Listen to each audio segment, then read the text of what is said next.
So I've already vacuumed the floor, and after vacuuming, I'm now in my socks. It's the easiest way to keep the floor clean and ensure that you're not tracking anything in. The vacuum I used was a Dyson. You can use any vacuum really as long as it's not gonna scratch the floor. So I have the contents of our welcome box floor care kit, which is the cleaner and our telescopic dry mop. So I'm just gonna spray it onto the floor and then just clean it, just like you would use with the Swiffer. If you don't want to use a Swiffer, you only want to use our cleaning solution. Or if you don't have a cleaning solution, you can just get this dry mop lightly damp and very well wrung out and use that on the floor. You just want to make sure that that water dries within 30 seconds.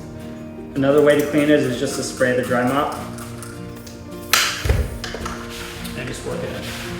It's easy.